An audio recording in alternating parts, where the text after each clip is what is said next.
राधे कृष्णा मित्रों, आज हम आपके समक्ष लेकर आए हैं राम नाम का चमत्कार। एक कहानी। एक बार एक गांव में एक साधु रहता था।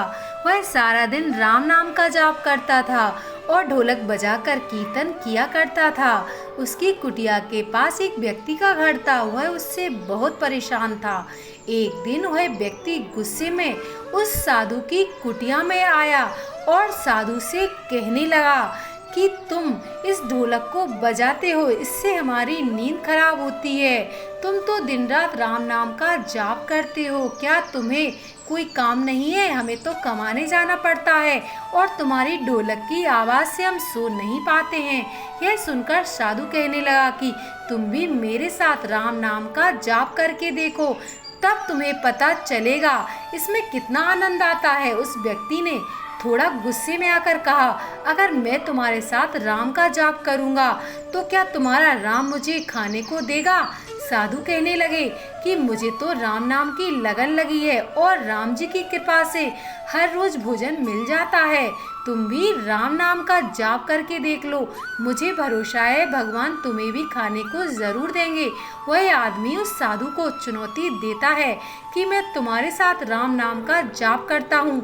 अगर तुम्हारे राम जी ने आज मुझे रोटी खिला दी तो मैं सारी उम्र राम की भक्ति में लगा दूंगा। अगर नहीं खिलाई तो तुम ढोलकी बजाना बंद कर दोगे।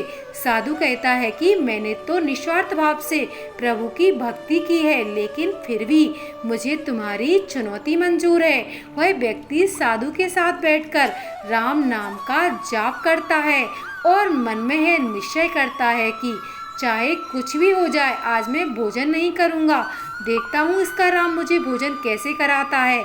राम राम का भजन करने के बाद वह सोचता है कि अगर अब मैं अपने घर जाता हूँ तो मेरी माँ और पत्नी मुझे रोटी ज़रूर खिलाएंगी, इसलिए मैं किसी दूसरी जगह चला जाता हूँ। वह गांव के एक जंगल में चला जाता है। वहाँ जाकर एक पेड़ के ऊपर बैठ जाता है और सोचता है कि मैं सारा दिन इस पेड़ से नीचे नहीं उतरूंगा और अन्न का एक भी दाना नहीं खाऊंगा। देखता हूँ इसका राम मुझे कैसे खाना खिलाता है। इस तरह मैं साधु को हरा दूंगा और उसकी ढोलकी बजाना बंद हो जाएगी। कुछ देर बाद उस जंगल से एक बंजारों की टोली गुजरती है। उन्हें बहुत भूख लगी थी। बंजारों का सरदार कहता है कि आग जलाकर यहीं पर खाना बनाते हैं।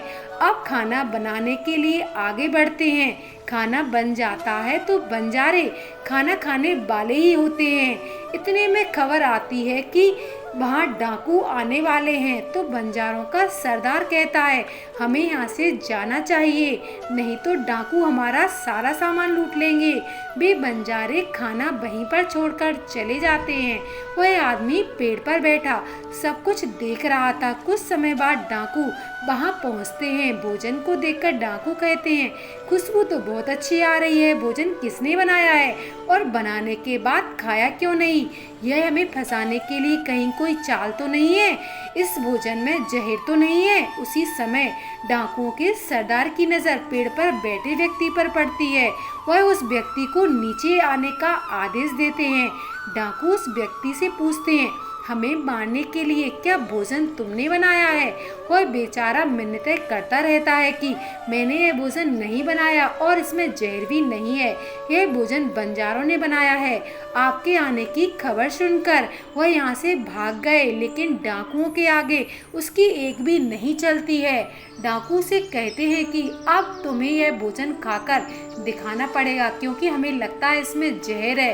डाकू जिद पर अड़ जाता है और उससे कहता है अब सबसे पहले भोजन तुम ही खाओगे, उसके बाद हम लोग खाना खाएंगे, क्योंकि हमें लगता है इसमें तुमने जहर मिलाया है। और बंदूक की नोक पर उसे भोजन करा देते हैं। उसके भोजन करने के बाद डाकुओं ने उसे छोड़ दिया। अब उसे विश्वास हो गया कि बंजारों को और डाकुओं को राम जी ने ही भेजा है और उसकी राम जी के प्रति आस्था बढ़ गई।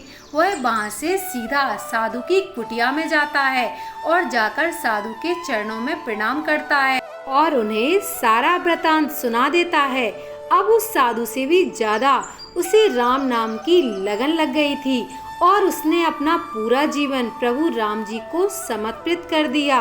दोस्तों, यदि आपको मेरी वीडियो पसंद आई हो तो प्लीज़ वीडियो को लाइक करें, चैनल को सब्सक्राइब करें, कमेंट बॉक्स में अपने इष्ट देव का नाम ज़रूर लिखें। आप सभी का बहुत बहुत धन्यवाद।